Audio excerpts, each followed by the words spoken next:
ایک ماں کے لیے ہو اور ایک بیوی کے لیے ہو، مگر ان کے جذبات مختلف ہیں، اس لیے تمہارے بیویوں کو ماں کہہ دینے سے وہ جذبات جو دل میں ماں کے لیے ہیں وہ پیدا ہو ہی نہیں سکتے، اور ماں کے احترام کے خلاف کوئی دل کی خواہش پیدا نہیں ہو سکتی۔ اسی طرح ان کو جن کو ماں کہتے ہو ان سے جب تعلقات قائم کرو تو یہ نہیں ہو سکتا کہ نعوذ باللہ من ذالک تم نے اپنی ماں کے احترام میں دخل دے دیا ہے، کیونکہ دو دل سے مراد دو دلوں کی مختلف کیفیات ہیں۔ یہ ہو ہی نہیں سکتا کہ وہی دل اپنی کیفیات میں دوگلا پن دکھائے، جو کیفیات اس کی ماں کے لیے ہیں وہ اسی طرح رہیں گی، جو کیفیات اس کی بیوی کے لیے ہیں وہ اسی طرح رہیں گی۔ تو دو دل سے مراد دل کا دوگلا پن ہونے کا احتمال، دل کے دوگلے پن کا احتمال ہے، جس کو اللہ تعالیٰ نفی کرتا ہے، جس کی نفی فرماتا ہے۔ وَمَا جَعَلَ أَدْعِيَاءَكُمْ أَبْنَاءَكُمْ، یہ وہی مضمون اکٹھا ایک ہی تسلسل میں آگے بڑھ رہا ہے کہ تمہارے منہ بولے بیٹوں کو تمہارا بیٹا تو نہیں بنا دیا خدا نے۔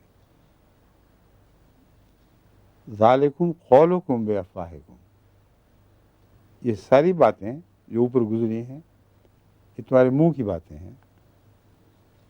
واللہ یقول الحق وہو یہدی السبیل، اللہ تعالیٰ حق بیان فرماتا ہے، وہو یہدی السبیل، اور وہ سیدھے رستے کی طرف ہدایت دیتا ہے۔ ادعوہم لآبائہم هو اقسط عند اللہ، منہ بولے بیٹے مراد ہیں اب یہ، تمہارے منہ بولے بیٹے جو بھی ہیں ان کو ان کے آبا کی طرف منسوب کرو، یہ بات یا وہ بات اقسط عند اللہ ہے، اللہ کے نزدیک انصاف کے زیادہ قرین ہے۔ لیکن اگر تمہیں ان یتیموں کے ماں باپ کا علم ہی نہ ہو جن کو تم نے اپنا بیٹا کہہ دیا، تو فَإِن لَمْ تَعْلَمُوا، اگر تمہیں علم نہ ہو آباءہم ان کے آبا کا، فَإِخْوَانُكُمْ فِي الدِّينِ، بس یہ لوگ دین میں تمہارے بھائی ہیں، مطلب ہے ان سے معاملات وہی ہوں گے جو شریعت غیر مردوں سے معاملات کا تقاضا کرتی ہے۔ دینی بھائی سب تو ہیں، لیکن دینی مائیں، دینی بیٹے، دینی فلاں فلاں نہیں بن جایا کرتے، ان کے اوپر شریعت کا اطلاق برابر ہوتا ہے، جو مرضی ان کو منہ سے کہو۔ تو اس صورت میں یہ تمہاری سوسائٹی کا ایک جز بن جائیں گے۔ دوسرے، اس آیت میں غلاموں کے احترام کو بھی قائم کیا گیا ہے۔ باہر سے آنے والے غلام، خواہ وہ بڑے کے بیٹے ہوں یا چھوٹے کے بیٹے ہوں، اصل میں تو وہ مسلم سوسائٹی کا ایک حصہ بن جاتے ہیں جب وہ ایمان لے آتے ہیں۔ اخوانکم فی الدین و موالیکم، اور وہ تمہارے لیے موالی کی حیثیت رکھتے ہیں۔ موالی کس کو کہتے ہیں؟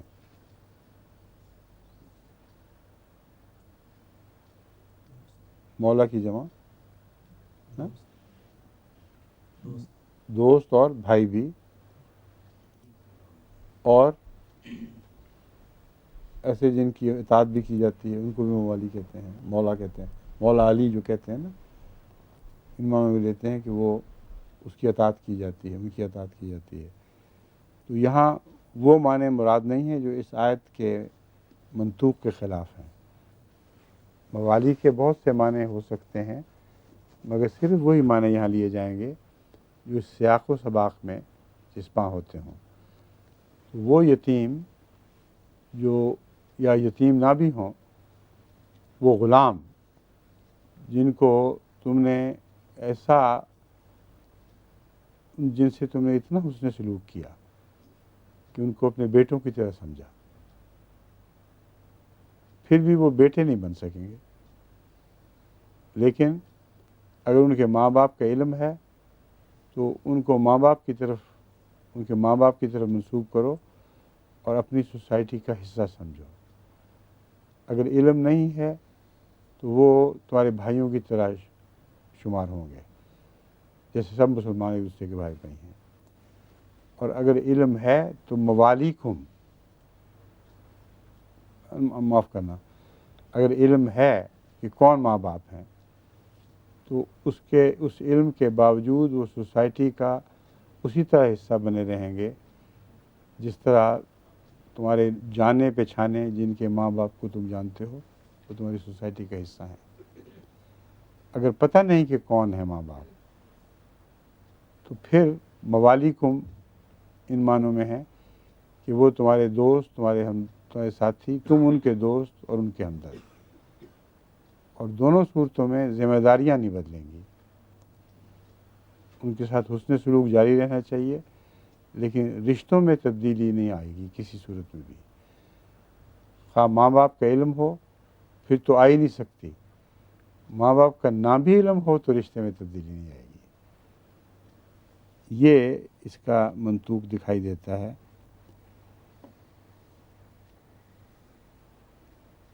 وَلَيْسَ عَلَيْكُمْ جُنَاحٌ فِيمَا أَخْطَأْتُمْ بِهِ،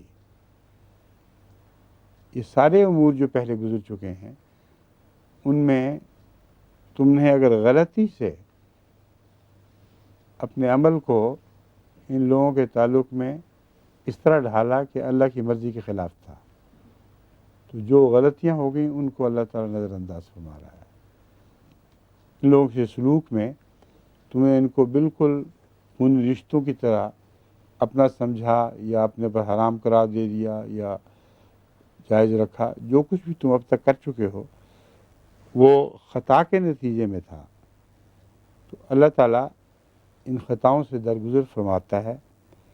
وَلَٰكِن مَا تَعَمَّدَتْ قُلُوبُكُمْ، لیکن اگر تمہارے دل بالارادہ یہ غلطی کریں تو ان پر تمہیں پکڑے گا۔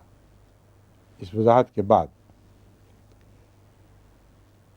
اور اس سے پہلے بالارادہ غلطی کا کوئی امکان ہے جس کی طرف اشارہ ہو، یہ بتائیں۔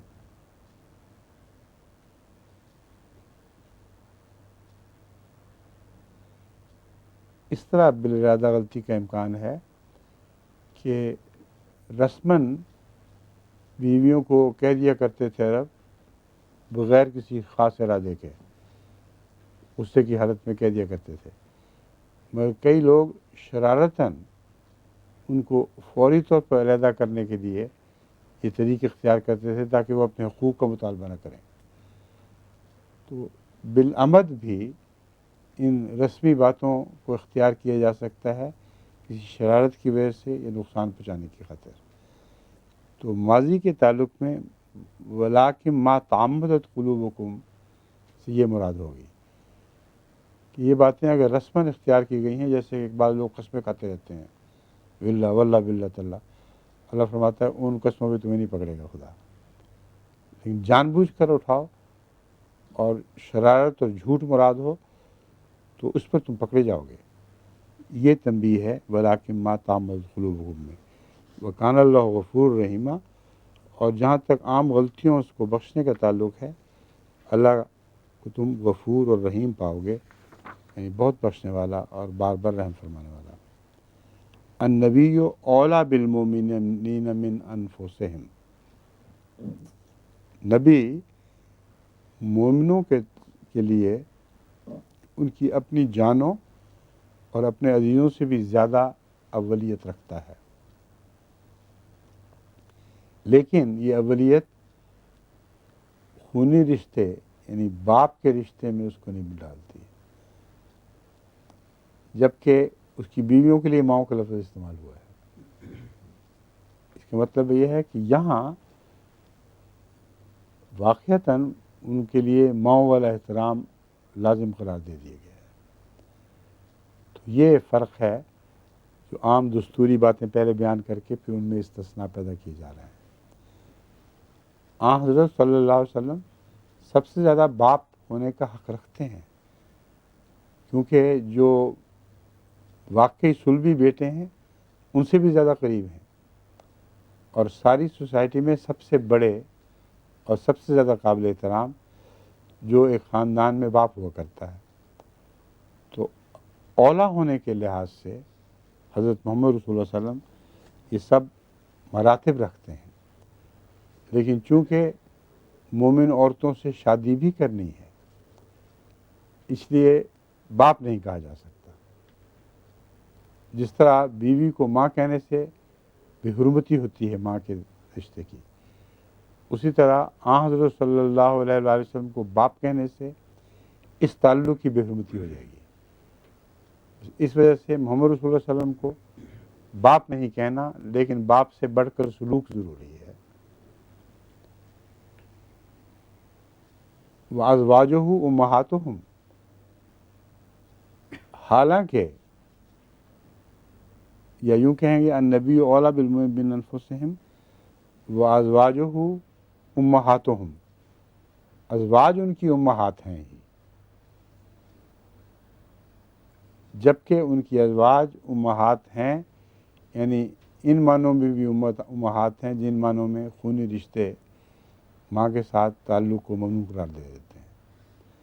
بس یہ خدا تعالیٰ کا خاص فرمان ہے جو حضرت محمد رسول اللہ کے تعلق میں نازل ہوا ہے، اور جہاں تک میں سمجھتا ہوں باقی نبیوں کی بیویوں کو بھی خدا تعالیٰ یہی مرتبہ عطا کرتا ہے کہ وہ اپنے وقت کی، اپنے قوم کی امہات ہوتی ہیں، اور ان کے زوج یعنی انبیاء کی وفات کے بعد ان کے ساتھ رشتہ نہیں ہو سکتا. میرے علم میں کسی نبی کی بیوی کا کہیں کوئی ذکر ایسا نہیں ملتا کہ نبی کی وفات کے بعد اس نے شادی کی ہو، اور ان نبی کی زندگی میں جو ان کے احترام کا تقاضا ہے وہ لفظ امہات سے بڑھ کر کوئی ادا نہیں کر سکتا، اور یہی احترام کا تقاضا پھر آگے جاری رہتا ہے. فرمایا وَأَزْوَاجُهُ أُمَّهَاتُهُمْ وَأُولُو الْأَرْحَامِ بَعْضُهُمْ أَوْلَىٰ بِبَعْضٍ فِي كِتَابِ اللَّهِ، اور جہاں تک رحمی رشتوں کا تعلق ہے ان میں سے بعض دوسروں کے مقابل پر زیادہ قریب ہیں اللہ کی کتاب میں، من المؤمنین والمہاجرین الا ان تفعلوا الی اولیاءکم معروفا. یہ جو آیت ہے اس مضمون میں ایک پیچیدگی پائی جاتی ہے. اس کو صاف لفظوں میں کھول کر کون بیان کرے گا؟ شم صاحب ادھر سے امام صاحب کی نیت لگ رہی ہے کچھ، ہے نا؟ اب یہ شکل سے واضح لگ جاتا ہے کہ ہے کچھ بات ہے، نہیں پیچیدگی بھی دکھائی نہیں دے رہی. اس کا لفظی ترجمہ کرنے پر مضمون کیا سمجھ آئے گا؟ کریں نا ذرا ترجمہ. ہاں ہم یہاں تک ترجمہ کر کے پہنچے نا، پھر بتائیں.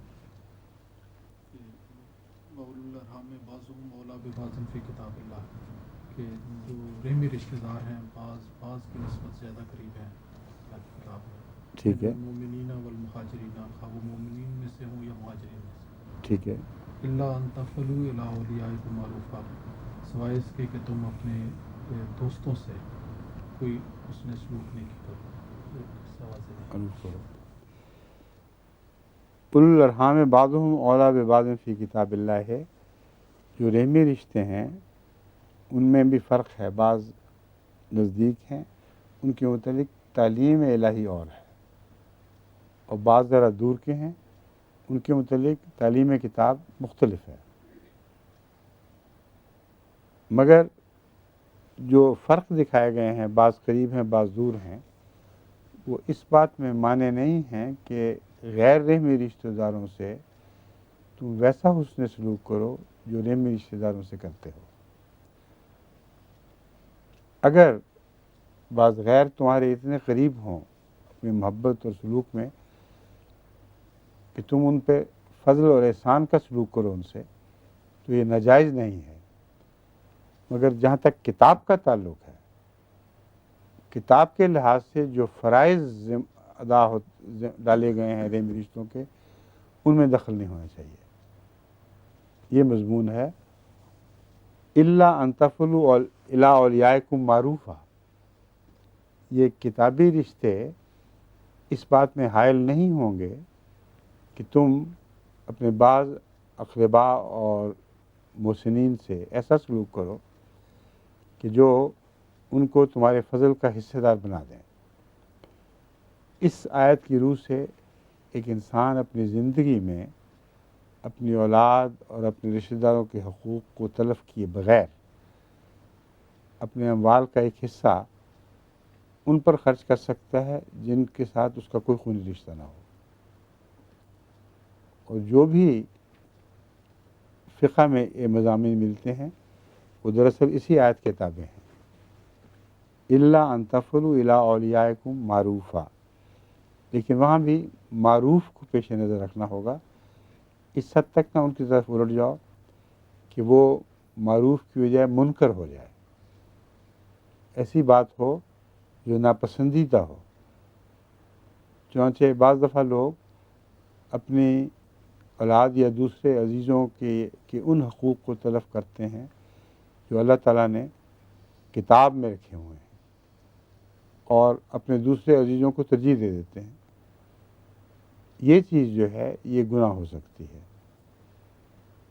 لیکن یہ بحث الگ ہے کہ کیا دنیا میں فقہ کو یا وہ لوگ جو فقہ چلانے والے ہیں ان کو حق ہے کہ زبردستی اس کو بدل دیں یا نہ بدلیں.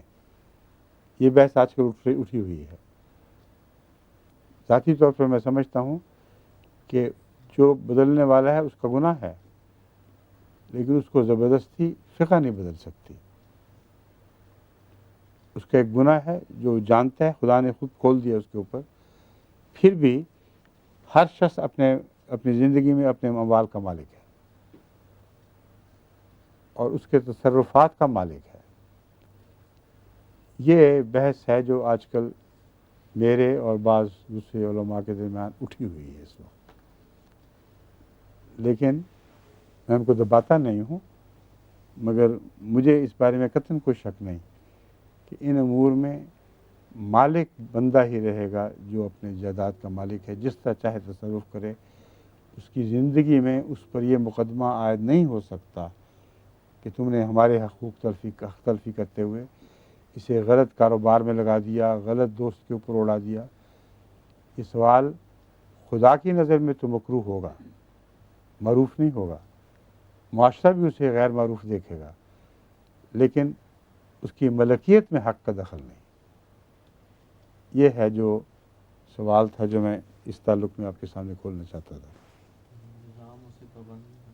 نظام سے معروف کی پابندی نہیں، اگر نظام اس کی زندگی میں اس کو اپنی طرف سے معروف سمجھتے ہوئے پابند کرے گا تو اس کی ملکیت میں دخل ہو جائے گا.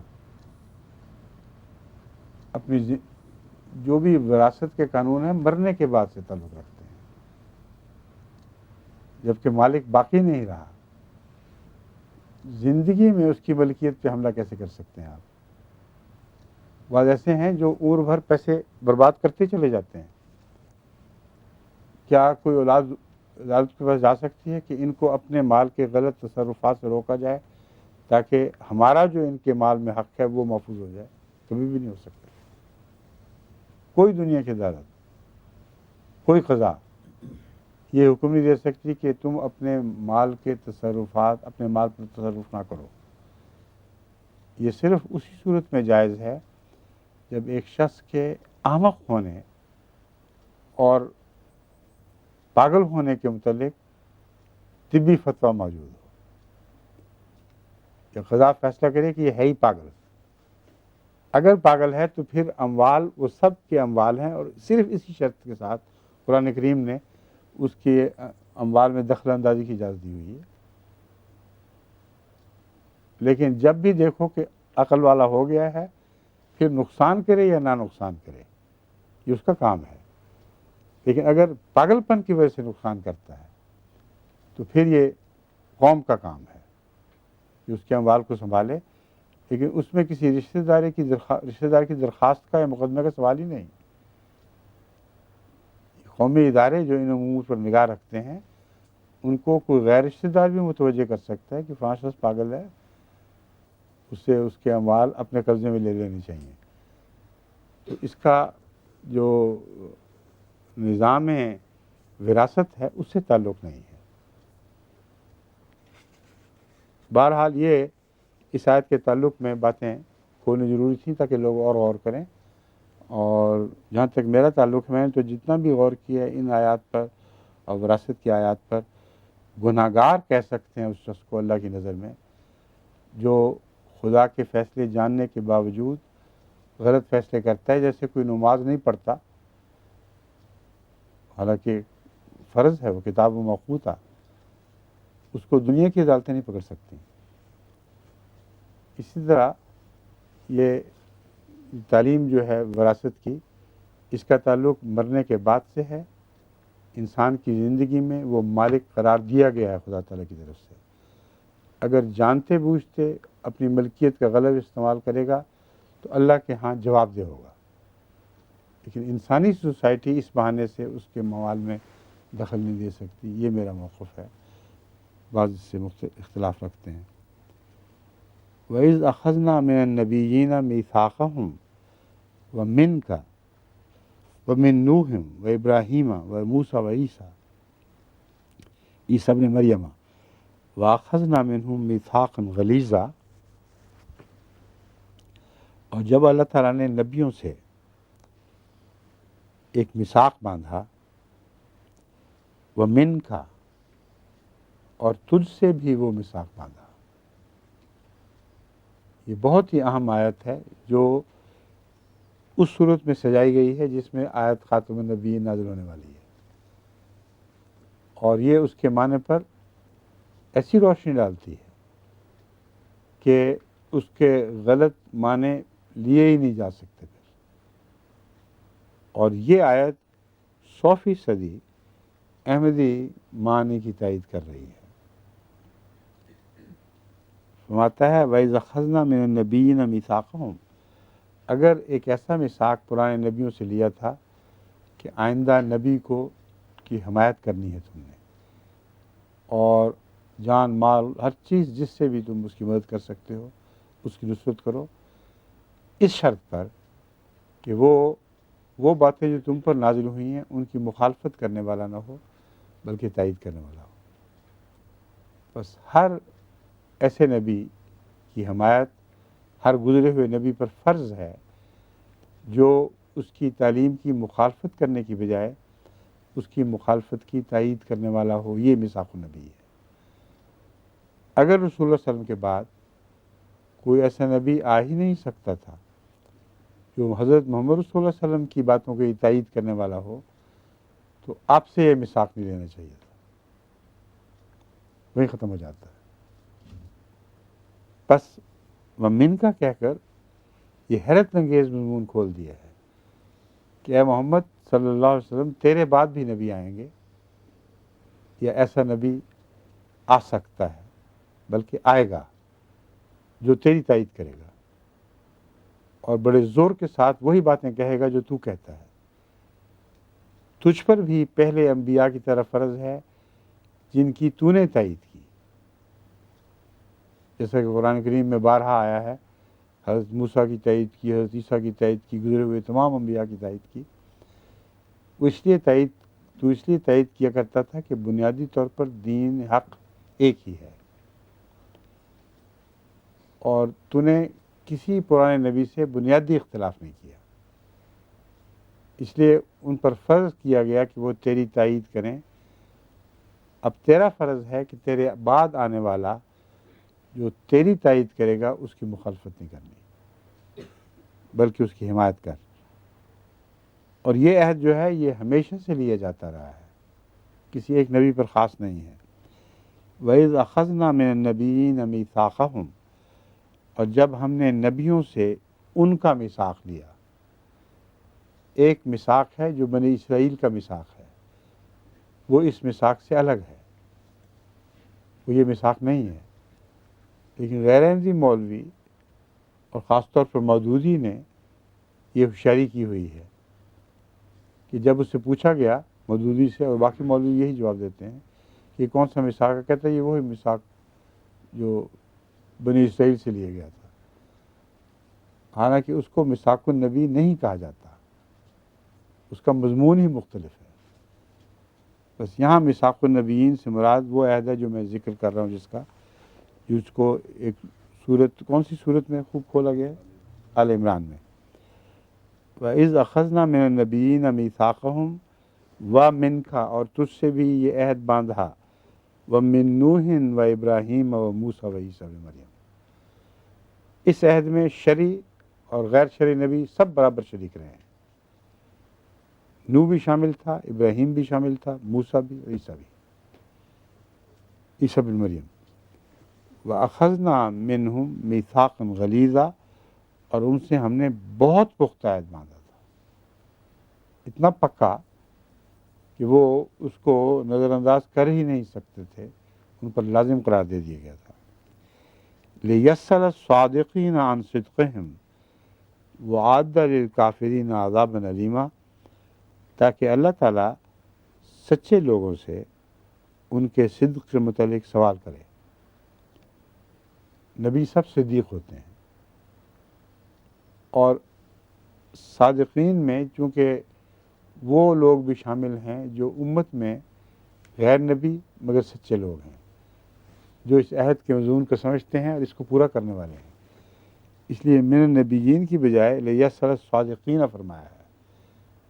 اس میں نبی بھی شامل ہو جاتے ہیں اور امت کے سچے لوگ بھی شامل ہو جاتے ہیں، تاکہ سب سچوں سے اللہ سوال کرے عن صدقہم، ان کی سچائی کے متعلق۔ اگر تم انکار کر رہے ہو میرے بھیجے ہوئے تو تم سچے کیسے ہو گئے؟ اس لیے یہ آیت ایک اور مضمون کو بھی کھول رہی ہے۔ بعض لوگ کہتے ہیں ہم رسول اللہ صلی اللہ علیہ وسلم پر ایمان لاتے ہیں، مگر اس پر ایمان نہیں لاتے جو رسول اللہ صلی اللہ علیہ وسلم کی پیشگوئیوں کے مطابق آنے والا ہے۔ تو ان کو یاد رکھنا چاہیے کہ ان کے اس قول کا صدق اس بات سے ظاہر ہوگا کہ وہ آنے والے کی تائید کرتے ہیں یا نہیں کرتے۔ اگر انہوں نے آنے والے کی تائید نہیں کی تو گزرے ہوئے کی تائید نہیں کر رہے، کیونکہ اس نے تائید کی ہدایت کی تھی، تائید پر زور دیا تھا، تو اس کے زور کو تو تم نظر انداز کر رہے ہو، اور اس پر ایمان میں اپنے صدق کا دعویٰ کرتے یہ ہو ہی نہیں سکتا۔ تو یہ لیسأل الصادقین عن صدقہم میں یہ مراد ہے کہ وہ لوگ جو مثلا اس آیت میں رسول اللہ صلی اللہ علیہ وسلم مراد ہوں، تو وہ لوگ جو تجھ سے سچے ہیں ان کی سچائی کے متعلق سوال کیا جا سکے۔ وَأَعَدَّ لِلْكَافِرِينَ عَذَابًا أَلِيمًا، اور یہاں جو لوگ تیری بات نہیں مانیں گے، تیرے کہنے کے باوجود آنے والی کی تائید نہیں کریں گے، یہ کافر ہیں، ان کے لیے اللہ تعالیٰ نے عذابًا علیم مقرر کر رکھا ہے۔ کافر ہیں خدا کی نظر میں، ہر بندے کو حق نہیں ہے کو کہنے کا کافر، مگر اللہ تعالیٰ نے بات خوب کھول دی ہے۔ اب ان کی مرضی ہے یہ کافرین کے زمرے میں آئیں اس آیت کریمہ کی روح سے، یا مومنین کے زمرے میں شمار ہوں۔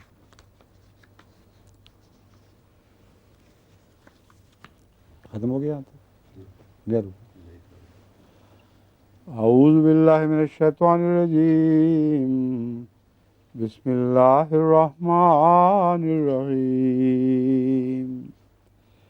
یا ایہا الذین آمنوا اذکروا نعمت اللہ علیکم اذ جاءتکم جنود فارسلنا علیہم ریحا وجنودا لم تروہا وکان اللہ بما تعملون بصیرا۔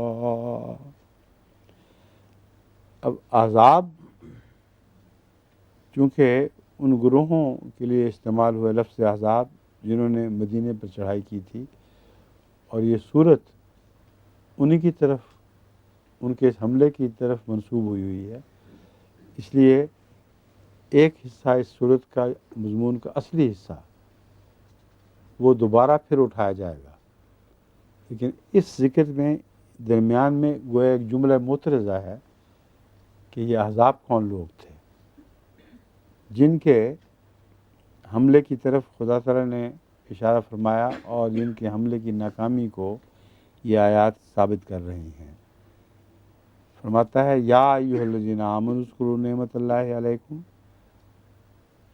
اے لوگو جو ایمان لائے ہو، اللہ کی اس نعمت کو یاد کرو جو تم پر اس نے کی جب عذاب تم پر چڑھ دوڑے۔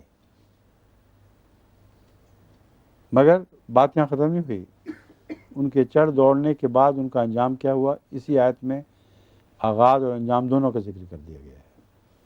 یہ خلاصہ ہے جو آگے بات پیش آنے والی ہے۔ یا ایھا الذین آمنوا اذکروا نعمت اللہ علیکم، اس وقت بھی وہ نعمت تھی جب وہ تم پر چڑھ دوڑے، اور اس وقت بھی ایک نعمت تھی جب ان پر ہم نے ایسی ہوائیں بھیجی اور ایسے لشکر بھیجے جن کو تم دیکھ نہیں رہے تھے۔ وَكَانَ اللَّهُ بِمَا تَعْمَلُونَ بَصِيرًا، اور اللہ تعالیٰ جو کچھ تم کرتے تھے اس کو خوب جاننے والا تھا۔ یہاں میں نے اذکروا نعمت اللہ کے دو حصے بیان کیے ہیں، ایک آغاز میں یعنی ان کا آنا بھی ایک نعمت تھا اور ان کا جانا بھی ایک نعمت تھا۔ آنا نعمت تھا، یہ کیسے ہو گیا؟ پہلے سے خبر دی گئی ہاں وہ آیت، یہ نعمت اس لیے تھا کہ ان کے آنے کی خبر پہلے سے دی جا چکی تھی، اس لیے ان کے آنے کے نتیجے میں جب آنکھیں پھر رہی تھیں اور خوف سے موت کی سی غشی تاری تھی، مومن خوش ہو رہے تھے۔ یہ تو وہی بات ہے جس کا ہم سے وعدہ کیا گیا تھا۔ ہاں؟ بس اس لیے میں نے اس کا یہ ترجمہ کیا کہ جب تم پر وہ چڑھ دوڑے، میں گھیر لیا انہوں نے، تو وہ بھی ایک نعمت تھی۔ اور جب وہ لوگ بھاگ اٹھے اور خدا نے ان پر ایسے لشکر ایسی ہوائیں بھیجیں اور ایسے لشکر بھیجے جو تم دیکھ نہیں رہے تھے، تو وہ بھی ایک نعمت تھی۔ وَكَانَ اللَّهُ بِمَا تَعْمَلُونَ بَصِيرًا، اور جو کچھ تم کرتے ہو اس پر اللہ تعالیٰ کی گہری نظر ہے۔ اِذْ جَاءُوكُم مِّن فَوْقِكُم وَمِنْ أَسْفَلَ مِنكُم، جب انہوں نے تم پر چڑھائی کی، من فوقکم ومن اسفل منکم، تمہارے اوپر سے بھی اور تمہارے نیچے سے بھی۔ اس کا کیا مطلب ہے؟ یہود کے بعد کیا؟ بعض یہود کو انہوں نے بلایا ہوا تھا اندر سے، اس میں اصل میں وہ جو ہے نا مدینے کا نقشہ اس وقت جو کھینچا جاتا ہے، اس میں ایک طرف پہاڑیاں تھیں اور چڑھائی والا حصہ شامل تھا، اور ایک طرف سفلی حصہ تھا نچلا جو تقریباً میدانی تھا۔ تو وہ دونوں طرف سے تم پر حملہ آور ہوئے، تمہارے لیے جائے پناہ جائے فرار کچھ بھی باقی نہ چھوڑی، نہ تم پہاڑیوں میں پناہ لے سکتے تھے نہ نچلے حصے کی طرف۔ ایسے وقت میں وَإِذْ زَاغَتِ الْأَبْصَارُ وَبَلَغَتِ الْقُلُوبُ الْحَنَاجِرَ، جب کہ آنکھیں پتھرا گئیں اور دل اچھلتے ہوئے گلوں تک جا پہنچے۔ آج ہمارے وہ کہاں گئے ہیں لکھنے والے ماجد صاحب، انہوں نے جو میرے سامنے لکھا اس میں لکھا ہے دل اچھلتے ہوئے کلوں تک جا پہنچے۔ کلوں تک تو نہیں پہنچا کرتے، کاف چھٹا ہوا اوپر، یہ بتا رہا ہوں، کوئی ان کو بتا دے۔ کاف کا جو ہوتے ہیں ڈنڈا جو گلے کاف کو گاف میں تبدیل کرتا ہے، وہ یہاں سے غائب ہے، اس کو ٹھیک کر لیں۔ جب آنکھیں پتھرا گئیں اور دل اچھلتے ہوئے کلوں تک جا پہنچے، نہیں بلکہ گلوں تک جا پہنچے، اور تم لوگ اللہ تعالیٰ پر طرح طرح سے گمان کرنے لگے۔ یہ وہ وقت تھا جس کی طرف اشارہ فرمایا گیا، اس کی پیشگوئی کی گئی تھی، اور چونکہ پیشگوئی کو پورا ہوتے مومنوں نے دیکھا، یہ وہ لوگ نہیں تھے جنہوں نے جن کی آنکھیں پتھرائی ہیں۔ ان کا استثناء بعد میں کل انشاءاللہ جو آیات پڑھی جائیں گی ان میں پیش کیا جائے گا۔ ٹھیک ہے؟